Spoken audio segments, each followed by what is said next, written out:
اس واقعے میں سلطان صلاح الدین ایوبی کی زندگی پر ایک بہت بڑا بدکاری کا داغ لگنے کے بارے میں آپ کو آگاہ کیا جائے گا۔ آدھی رات کا وقت ہو چکا تھا۔ صلاح الدین ایوبی جو کہ مستقبل کا سلطان تھا، اس پر ایک شاریہ نامی لڑکی نے بدکاری کا الزام لگا دیا تھا۔ قاضی ابن ارسون جو کہ سلطان صلاح الدین ایوبی کا استاد بھی تھا، صبح اس مقدمے کو سننے والا تھا۔ یہ الزام ایک عام انسان پر نہیں بلکہ ایک باصلاحیت اور باکردار انسان نجم الدین ایوب کے بیٹے سلطان صلاح الدین ایوبی رحمۃ اللہ علیہ پر ایک لڑکی نے لگایا تھا۔ قاضی ابن ارسون بہت پریشان تھا کہ اگر میرے شاگرد پر لگایا گیا الزام سچ ثابت ہو گیا تو میری ساری زندگی کی تعلیم اور دی گئی تربیت پر پانی پھر جائے گا۔ قاضی نے وضو کیا اور جائے نماز پر اللہ کے حضور سجدے میں گر گیا اور دعا کرنے لگا، اے میرے مالک، تیرے باکردار اور نیک بندے پر مشکل وقت آن پڑا ہے، تو اس کی اپنی غیبی مدد فرما اور اس کی عزت کی حفاظت فرما۔ بے شک تو ہی عزت دینے والا ہے اور تو ہی ذلت دینے والا ہے۔ میرا دل نہیں مانتا کہ سلطان صلاح الدین ایوبی کسی کی طرف بری نظر بھی اٹھا کر دیکھے، لیکن دوسری طرف شاریہ نامی لڑکی پورے وثوق سے سلطان صلاح الدین ایوبی پر اتنا بڑا الزام لگا رہی ہے۔ محترم ناظرین، یہ واقعہ کچھ اس طرح ہے کہ جب سلطان نور الدین زنگی اپنی سلطنت پر قائم دائم تھے تو سلطان صلاح الدین ایوبی پر ایک شاریہ نامی لڑکی نے الزام لگایا کہ سلطان صلاح الدین ایوبی نے اسے اکیلے پا کر اس کے ساتھ زبردستی کرنے کی کوشش کی۔ تمام لوگ حیران تھے کہ سلطان اس طرح کا کام کر سکتا ہے کیا؟ کسی کو یقین نہیں آتا تھا۔ کوئی کچھ بات کرتا اور کوئی کچھ بات کرتا۔ اگلی صبح سلطان نور الدین زنگی کی موجودگی میں قاضی ابن ارسون نے یہ مقدمہ سننا تھا اور صلاح الدین ایوبی پر فرد جرم عائد ہونے کے بعد سزا سنائی جانی تھی۔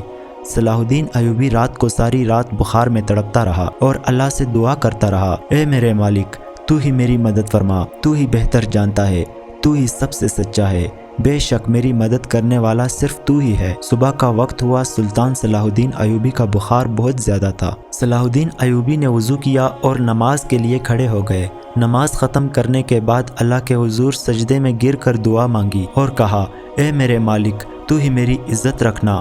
وہ دن نجم الدین ایوب خاندان کے لیے بہت ہی عجیب دن تھا۔ لوگ بڑی بے تابی سے اس لمحے کا انتظار کر رہے تھے کہ جب سلطان نور الدین زنگی کی موجودگی میں قاضی ابن ارسون اس مقدمے کو سنیں گے اور سلطان صلاح الدین ایوبی کے ساتھ کیا ہونے والا ہے، کیونکہ اس وقت بھی کچھ لوگ نور الدین زنگی کے خلاف تھے جبکہ کچھ لوگ نور الدین زنگی کے ساتھ تھے، اس لیے لوگوں کے ذہن میں مختلف سوالات تھے۔ سورج طلوع ہو چکا تھا۔ سلطان نور الدین زنگی اپنے دربار میں آ چکا تھا اور اس کے بائیں جانب قاضی ابن ارسون کا تخت تھا اور نیچے صلاح الدین ایوبی ہاتھ باندھے کھڑا تھا۔ تھوڑی دیر کے بعد قاضی نے فرد جرم پڑھ کر سنایا اور فرد جرم پڑھنے کے بعد قاضی سلطان صلاح الدین ایوبی سے مخاطب ہوا اور کہا کہ تمہیں اپنی صفائی میں بولنے کا پورا حق ہے۔ قاضی کی بات ختم ہوتے ہی سلطان صلاح الدین ایوبی رحمۃ اللہ علیہ نے قاضی سے مخاطب ہوتے ہوئے کہا، قاضی صاحب، جس لڑکی کو میں نے دیکھا تک نہیں، اس کے ساتھ کچھ برا کرنے کے بارے میں سوچ بھی کیسے سکتا ہوں؟ یہ سنتے ہی قاضی صاحب نے حکم دیا کہ شاریہ نامی لڑکی کو حاضر کیا جائے۔ جب وہ لڑکی دربار میں حاضر ہوئی تو لوگوں کی حیرت کی انتہا نہ رہی، کیونکہ اس لڑکی کا سارا جسم ڈانپا ہوا تھا اور صرف آنکھیں وہ بھی بڑی مشکل سے دکھائی دے رہی تھی۔ صلاح الدین ایوبی سمجھ نہیں پا رہا تھا کہ جس لڑکی کو میں نے دیکھا تک نہیں، وہ مجھ پر اتنا گھنونا الزام کیوں لگا رہی ہے؟ مجھ سے آخر ایسی کون سی غلطی سرزد ہو گئی جو اس لڑکی نے مجھ پر اتنا بڑا الزام لگا دیا؟ قاضی ارسون شاریہ نامی لڑکی سے مخاطب ہوا اور پوچھا، بتاؤ صلاح الدین ایوبی نے تمہارے ساتھ کیا کیا؟ تو اس لڑکی نے کہا کہ میں اپنا بیان پہلے دے چکی ہوں، مزید ایسی باتیں کر کے میں اپنی مزید عزت خوار نہیں کروا سکتی۔ بخار زیادہ ہونے کی وجہ سے صلاح الدین ایوبی کا چہرہ زرد ہو رہا تھا اور ہاتھ کانپ رہے تھے، زبان پر بھی لرزہ طاری تھا۔ دیکھ کر مجموعے کو یہ لگ رہا تھا کہ صلاح الدین ایوبی بے قصور نہیں ہے۔ سلطان نور الدین زنگی بڑے غور سے یہ سارا منظر دیکھ رہا تھا۔ پورے دربار میں سناٹا چھایا ہوا تھا۔